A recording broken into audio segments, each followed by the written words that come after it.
नमस्कार, India voice देख रहे हैं आप और मैं हूं आपके साथ शिवम दुबे। इंडिया वॉइस के खास कार्यक्रम खबर दिन भर में आप सबका स्वागत है। रुक करेंगे खबरों की ओर। आपको बता दें कि दिल्ली के कथित शराब घोटाले में पिछले साल अक्टूबर में गिरफ्तार किए गए राज्यसभा सांसद संजय सिंह को जमानत मिल गई है। आम आदमी पार्टी के राज्यसभा सांसद को सुप्रीम कोर्ट ने मंगलवार को जमानत दे दी। 6 महीने से अधिक तक जेल में बंद रहे संजय सिंह की जमानत का ईडी ने विरोध भी नहीं किया। कोर्ट की इस जमानत के बाद केस का ट्रायल पूरा होने तक संजय सिंह को गिरफ्तार नहीं किया जा सकता। हालांकि जेल से बाहर आने के बाद संजय सिंह शराब घोटाले को लेकर टिप्पणी नहीं कर सकेंगे। देश की सबसे बड़ी अदालत ने संजय सिंह को जमानत देते हुए कहा कि वो शराब घोटाले से जुड़े धन शोधन मामले पर कोई टिप्पणी न करें। सुप्रीम कोर्ट ने कहा कि आप नेता संजय सिंह की जमानत से जुड़े नियम और शर्तें अधीनस्थ अदालत की ओर से तय की जाएंगी। आप सांसद संजय सिंह को आज जमानत मिल गई।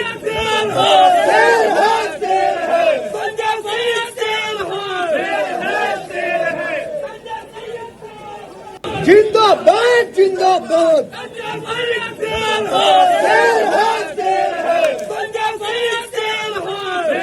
Sanjay Singh matter today listed for the argument, and Sanjay Singh has been granted bail.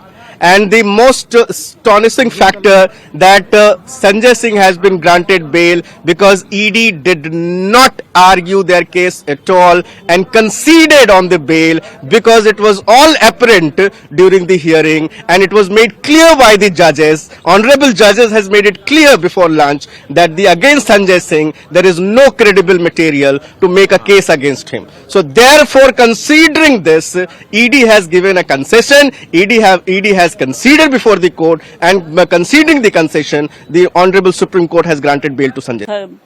इसी का तो इंतजार था और सुप्रीम कोर्ट को बहुत बहुत धन्यवाद। हाँ, कि मेरे बेटे की आज रिहाई हो गई है। बहुत बहुत खुशी है, दिल से खुश हैं। हम तो माँ हैं, हम तो खुश होंगे ही और सब खुश हैं। हमको पूरा एकदम आई होप्ड, पूरा विश्वास था हमको कि मेरा बेटा तो निर्दोष है, ईमानदार है। उसको तो ले ही जाना नहीं था, ले ही नहीं जाना था, मगर ले गए तो अच्छी बात है। लेकिन हाँ, बेल मिल गई आज तो उतनी ही खुशी मिली है जितना दुख हमको मिला था उस दिन, उतनी ही खुशी आज मिली है।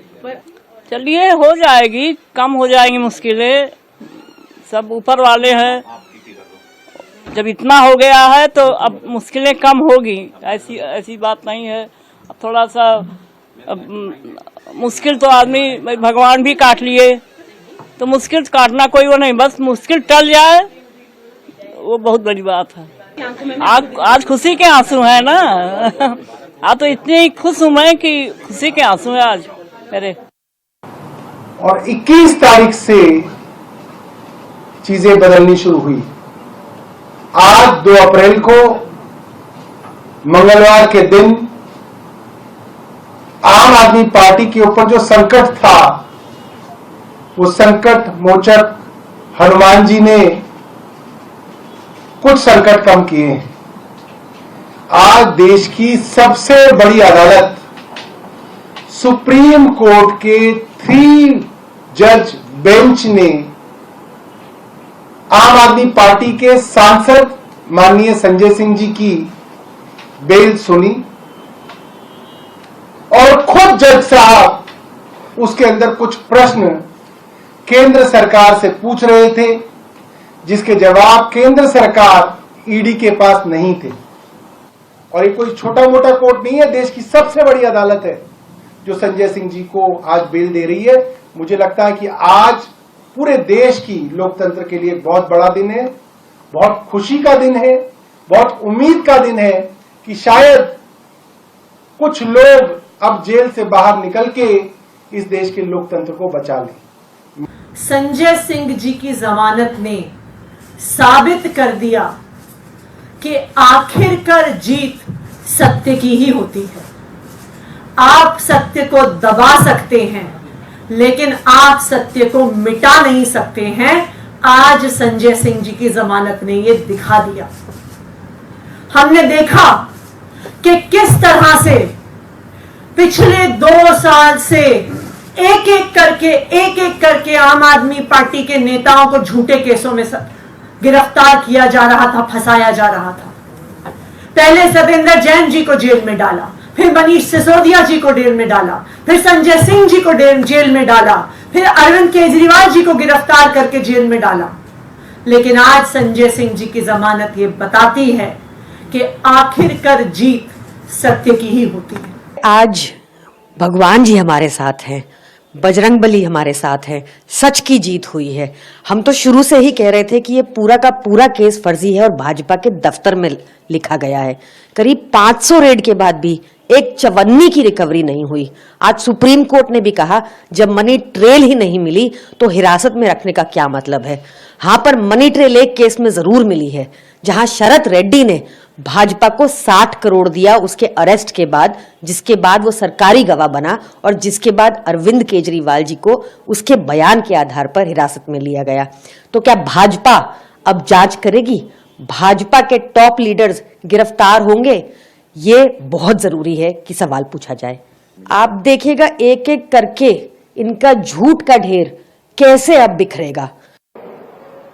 पहले तो ये बेल तब मिली है जब ईडी ने इस बेल को अपोज नहीं किया। This bail has been granted when ED, as you can see from the proceedings, has not oppose the bail of Sanjay Singh. इसका मतलब आज के बाद आम आदमी पार्टी के पास ये कतई अधिकार नहीं है कहने का कि ईडी विद्वेषपूर्ण कार्रवाई कर रही है। फ्रॉम टुडे ऑनवर्ड्स द आम आदमी party can not claim even for a moment that any of the agencies, particularly the ED or the CBI, is indulging in any kind of vendetta politics. यदि ऐसा होता तो bell को oppose किया जाता। तो आज एक बात तो स्पष्ट है कि आम आदमी पार्टी का एक तर्क या कुतर्क में कहूं कि ईडी विंडिक्टिव कार्रवाई कर रही है, वो खारिज हो गया। दूसरी बात, यदि इसी न्याय प्रणाली में बेल मिलना मतलब आम आदमी पार्टी के लिए दोषमुक्त हो जाना, बेल मिलना मतलब जश्न मनाना, बेल मिलना मतलब सारे आरोप के खारिज हो जाना, तो इसका मतलब आम आदमी पार्टी आज ये स्वतः स्वीकार रही है कि जो इनके बड़े से बड़े नेता है जिनको बेल नहीं मिली है, वो सब आज दोषी है ही। मुकदमा का ट्रायल चल रहा है, लेकिन माननीय सर्वोच्च न्यायालय में अगर कोई कदम उठाया है तो हम लोग सर्वोच्च न्यायालय के हर चीजों का सम्मान करते हैं।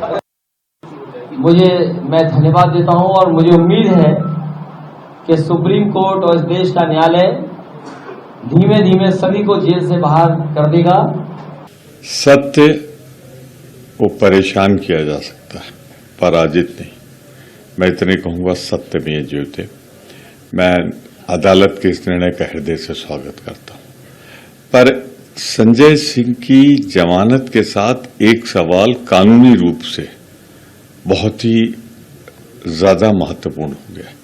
वही सेट ऑफ एविडेंस, कन्फेशन उन लोगों के जो मुलजिम थे उसमें या कॉन्स्पिरेसी में थे।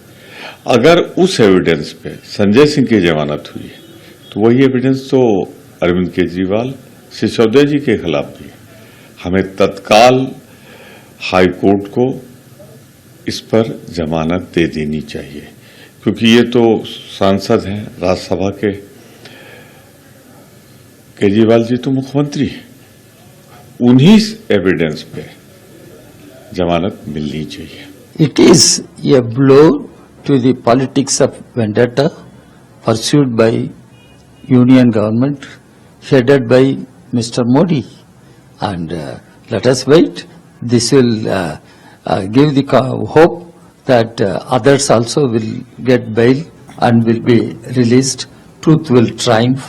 Justice will prevail in the case of others also. आपको बता दें कि मुरादाबाद में बीजेपी की तरफ से सोशल मीडिया लोकसभा वॉलंटियर सम्मेलन का आयोजन किया गया।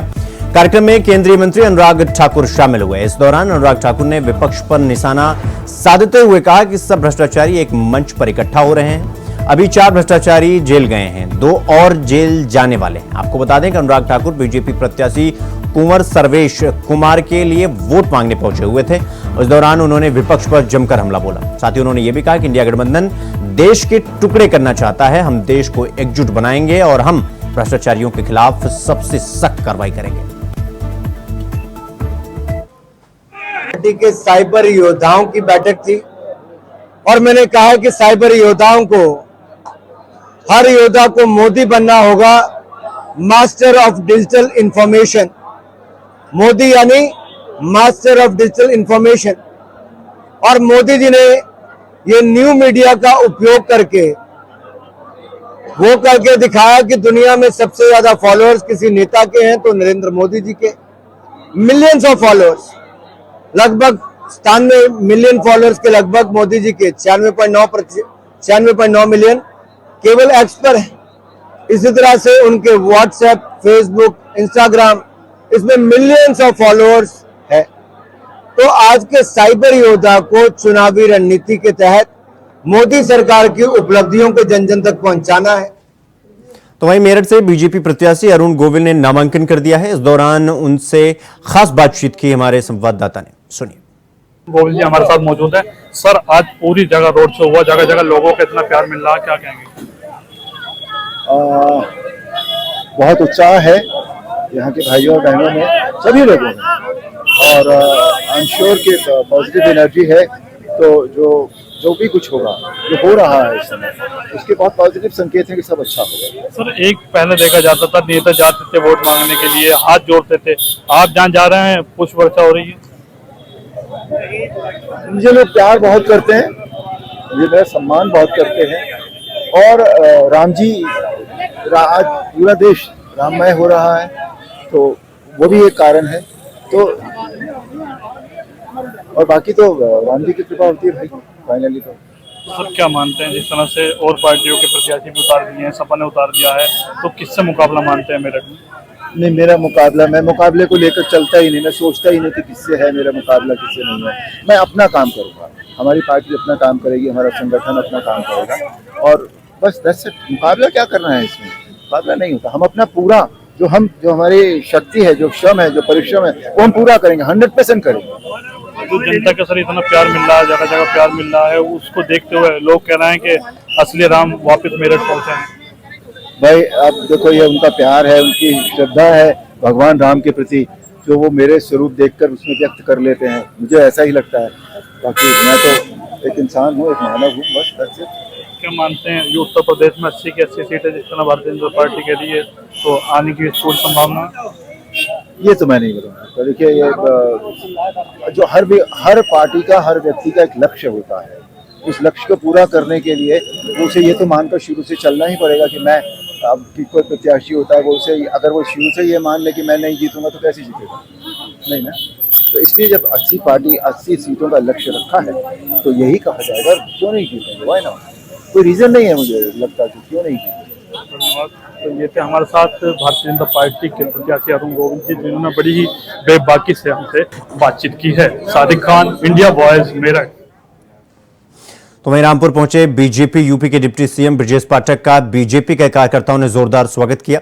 इस दौरे के दौरान ब्रजेश पाठक ने बिलासपुर के संदली रिसोर्ट में बूथ अध्यक्ष सम्मेलन को संबोधित किया, जहां पर सपा पर निशाना साधते हुए ब्रजेश पाठक ने कहा कि जब तक सपा सत्ता में आ जाती है तो प्रदेश में गुंडे, माफिया, मवाली, गरीब जनता और किसानों को परेशान करते रहते हैं।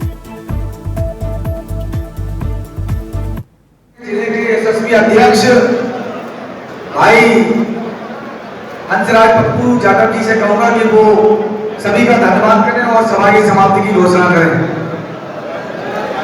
भाई बिरादरी का है इसलिए वोट दे दो, और क्यों मांग रहे हैं कि मेरे समाज का है वोट दे दो? अरे रामपुर के मेरे नेता हमारे माननीय मोदी जी हैं, सब लोग पर डाल करके प्रचंड बहुमत के साथ घनश्याम मोदी को जिता दो, यही मैं कहने की चाहता हूं।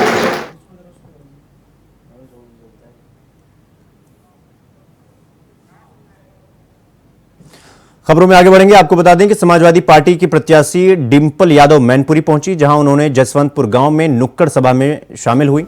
साथ ही इस दौरान कार्यक्रम को संबोधित करते हुए कहा कि गांव में सपा की सरकार उपलब्धियां जनता को बताएगी और जीत दर्ज करेगी। वहीं इस दौरान प्रदेश और केंद्र सरकार पर हमला बोलते हुए उन्होंने कहा कि पूरे प्रदेश में बेरोजगारी अपने चरम सीमा पर है, सरकार युवाओं को रोजगार नहीं दे पा रही है, किसान पूरी तरीके से परेशान है, तो वहीं ईडी सीबीआई के जरिए विपक्ष को परेशान करने का काम किया जा रहा है।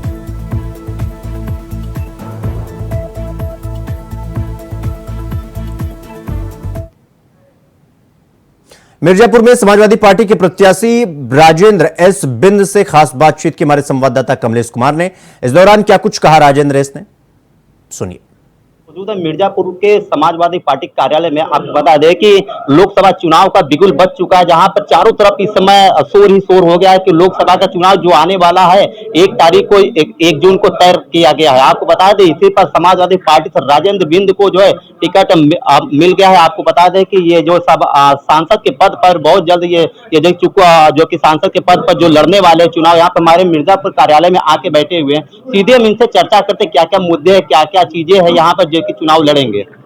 जी सर, इंडिया वॉइस में आपका बहुत बहुत स्वागत है। सर, यहाँ पर क्या क्या आपके मुद्दे हैं जो आप चुनाव लड़ रहे हैं सांसद पद के? देखिए, यहाँ का जो समस्या है, लोग पलायन कर रहे हैं, वो एक मुद्दा है, उनको कैसे रोका जाए।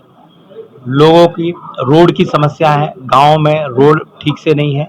पिछले 10 सालों में जिस तरीके से अनुप्रिया पटेल ने, क्योंकि ये भारतीय जनता पार्टी के साथ में गठबंधन की सरकार है, जो भारतीय जनता पार्टी नहीं चाहती कि जनता का काम हो सके, किसानों को भी परेशान करने का काम किया जा रहा है, एमएसपी नहीं दिया जा रहा है। उसी तर्ज पे ये सरकार, इनकी जो यहाँ पर अनुप्रिया पटेल जी हैं, वो उनके कामों पर नहीं काम कर रही हैं।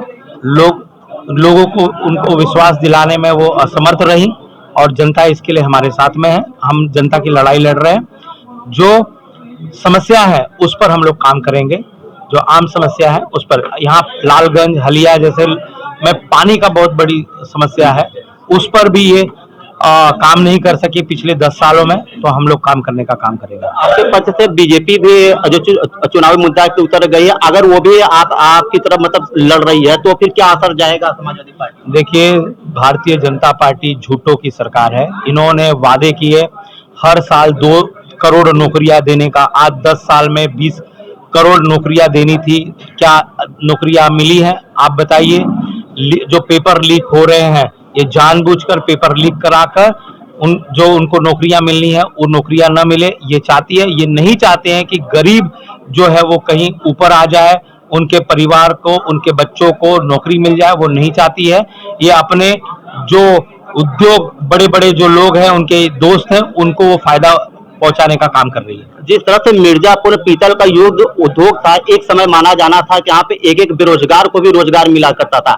आज ये धीरे धीरे लुप्त होता जा रहा है कि क्या आपके सरकार आने के बाद फिर उसी तरह से पीतल को उद्योग मिर्जापुर में? देखिए, मैं उद्योग से जुड़ा हूँ, जरूर इस पे किस कारण से उद्योग बंद पड़ी है उस पर काम करेंगे, ताकि वो उद्योग वापस शुरुआत हो जाए और यहाँ के लोगों को रोजगार मिले और मिर्जापुर न छोड़कर उनको यहाँ पर रोजगार मिले। राजेंद्र बिंद ने बताया कि जिस तरह से 10 वर्ष हो चुके सांसद अनुप्रिया पटेल कार्यकाल, तभी तक उनके कार्य अधूरे रह गए। इनकी सरकार बनते ही जो कार्य अधूरे उनको पूरा किया जाएगा और पीतल को उद्योग जिस तरह से यहाँ पर खत्म हो चुका उसको फिर से लाएंगे, गरीबों को फिर से उस तरह से रोजगार और फिर महंगाई को जो है चाक चढ़ाए कि महंगाई तरह से फिर कम किया जाएगा। हमारे सहयोगी गौरव के साथ कमलेश कुमार, इंडिया वॉइस के लिए। हर बार की तरह इस बार भी राजस्थान के रण में नागौर की सीट हॉट सीट बनी हुई है, जिसको लेकर बीजेपी ने अपनी तैयारियां तेज कर दी हैं। वहीं इसको लेकर बीजेपी ओबीसी मोर्चा नागौर के जिला महामंत्री रामस्वरूप सोलंकी से खास बातचीत की हमारे संवाददाता ने। इस दौरान उन्होंने क्या कुछ कहा, सुनिए। भारतीय जनता पार्टी ने तमाम कार्यकर्ताओं और पदाधिकारियों को नई नई जिम्मेदारी दी है और इस बार राजस्थान में जितने भी बूथ से लेकर प्रदेश के जो बड़े महामंत्री हैं उन्हें और जिला अध्यक्षों तक तमाम जो जितने भी कार्यकर्ता हैं उनको नई नई जिम्मेदारी दी है। इस वक्त नागौर के एक कार्यकर्ता हमारे साथ है, उनसे बातचीत करने की कोशिश करेंगे, क्योंकि देखिए हनुमान बेनीवाल के साथ कांग्रेस में हुआ गठबंधन हुआ है, लेकिन नागौर वहाँ से एक सीट है जिसको लेकर राजस्थान में चर्चा है। इस वक्त उनसे बातचीत करने की कोशिश करेंगे कि क्या वहाँ के समीकरण है और किस तरह से जुटी मिलता कि क्या वहाँ है रहने वाली है। तो सब नाम मैं रामस्वरूप सोलंकी, नागौर जिला देहात ओबीसी मोर्चा जिला महामंत्री। किस तरह की तैयारी रहने वाली है बीजेपी की नागौर में? नागौर की तैयारी हमने उसी टाइम माने से बना लिया था जो ये आदमी गठबंधन हमारे से छोड़ के चला गया था। हमें उसी दिन मानस बनाई, हमारी भारतीय जनता पार्टी का परचम उसी दिन लहराया गया था। और मैं आपके मीडिया से माध्यम से कहना चाहता हूँ, यदि किसी को खौफ होगा तो मैं आज कहना चाहता हूँ आपको, ज्योति मिर्धा जी 2 लाख प्लस वोटों से आज की डेट में भी जीत रही है और 19 तारीख के बाद भी जीतेगी। और एक बात और नहीं कह देना चाहता हूँ, यह हाई हो करने से काम नहीं होता है, जनता को चाहिए काम। पिछले इस साल मौका दिया था गठबंधन में, कोई नागौर में काम नहीं किया उसने, उल्टा का हमारी पार्टी का नाम नीचे करने का काम किया है। ऐसे व्यक्ति को हमने गठबंधन तक नहीं किया और गठबंधन के लिए उसने जो पीछे घुमा है वो उसी को पता होगा और पूरी मीडिया को पता होगा। मैं तो मीडिया के माध्यम से कहना चाहता हूँ, हमारी नागौर की लोकसभा की सीट हमारी कोई टेंशन वाली बात नहीं है और ज्योति मिर्धा जी को हम MP बना के भेजेंगे, उसमें कोई कमी नहीं आएगी। और कुछ पूछना चाहता हूँ? ये नागौर वो सीट है जो राजस्थान में लगातार चर्चाओं में है, कार्यकर्ता किस तरह से उत्साहित है और क्या क्या रणनीति बनाई है इस बार जीतने की? हमारी भारतीय जनता पार्टी की एक बूथ लेवल तक चिंता होती है और हर एक बूथ के अंदर भारतीय जनता पार्टी का कार्यकर्ता वहाँ से एक एक बूथ के अंदर एक एक वोट गिना जाता है और जो युवा पीढ़ी जुड़ी है वो मोदी जी के नाम पे वोट डालेगी। और रही बात नागौर की, नागौर के अंदर जो ज्योति मिर्धा जी ने पहले भी सांसद रह के काम किया था और डायरेक्ट सरपंचों का काम किया था, ना कभी आज तक कमीशन की बात की थी। जो MP पूर्व रहा हमारे गठबंधन के साथ, वो जब सरपंच जाते थे उसको काम के बदलाए उसको और कुछ बोलता था। तो मैं तो आपके मीडियम से माध्यम कहता चाहता हूँ और जनता को भी कहना चाहता हूँ कि अब आपको डरने की जरूरत नहीं है। हमारी बात संसद में उठाने वाले ज्योति मिर्धा के मुकाबले कोई है नहीं और कहाँ पे भी टक्कर में नहीं है। हनुमान बेनीवाल आज की डेट में भी 0 है। देखिए, मैं जयपुर में हूँ और देखिए मान लो जयपुर के कोई ज्योति मिर्धा जी को जानना चाहे तो किस तरह की सांसद है या फिर किस तरह की महिला है ज्योति मिर्धा जी? ज्योति मिर्धा जी एक वो महिला शक्ति है। हर बूथ का कार्यकर्ता ज्योति मिर्धा को जानते हैं, पहचान देने की जरूरत नहीं है। पूरे ऑल ओवर इंडिया में ज्योति मिर्धा को जानते हैं और हर व्यक्ति और हर छोटा बच्चा ज्योति मिर्धा को जानता है। ज्योति मिर्धा की एक खासियत यह है, आप फोन करो 1 घंटे में फोन उठाते हैं, बिजी रहते हुए भी बोलते बेटा मैं बाद में बात करता हूँ। मेरे को नहीं लगता इस तरह का कोई माहौल बनेगा। हनुमान बेनीवाल जल्दी भोंग भोंग करने से बता नहीं होते। जनता को चाहिए काम और जनता को चाहिए प्रेम प्रमुख, और काम आज की डेट के अंदर कोई लोकसभा का हमारा ऐसा काम नहीं अटकता है तो ज्योति मिर्धा के नाम से काम होता है। देखिए, उनके पिताजी विजयपाल मिर्धा ने भी BJP ज्वाइन कर ली है। कितना उनका और ज्योति मिर्धा जी का जो काम है वो अभी नागौर में दिखने वाला है, उनका जो सपोर्ट है वो कितना दिखने वाला है? क्योंकि वो कांग्रेस से पहले अब वो कहीं ना कहीं जो वो लोग के कांग्रेस वो भी अब इधर वोट करेंगे, कितना इफेक्ट पड़ने वाला है उससे? देखो, यशपाल जी उनके काकाजी हैं और यशपाल जी मिर्धा बहुत ही अच्छे स्वभाववादी है। उनको कभी भी वो चाहे कांग्रेस में रहे तो भी काम किया है और BJP में आने के बाद भी उन्होंने कभी भी उन्होंने खुद के आपने सुना होगा 98 में उनको OBC का दर्जा देने वाले हमारे अटल बिहारी जी वाजपेयी थे, तो उन्होंने जाटों को भी साथ में लेकर चलने वाली भारतीय जनता पार्टी है और भारतीय जनता पार्टी की ऐसा मुकाबला ये कांग्रेस पार्टी कतई नहीं कर सकेगी। 60 साल पड़ी थे ना, क्या था कुछ करते तो बताते आप। तो ये थे पार्टी के वो कार्यकर्ता जिन्होंने बताया कि नागौर से इस बार ज्योति मिर्धा की किस तरह से जीत होने वाली है। वॉइस इंडिया के लिए राहुल जांगीर की रिपोर्ट, जयपुर। खबर दिन भर में फिलहाल अभी के लिए बस इतना ही। देश दुनिया की तमाम बड़ी खबरों को देखने के लिए देखते रहिए इंडिया वॉइस। नमस्कार।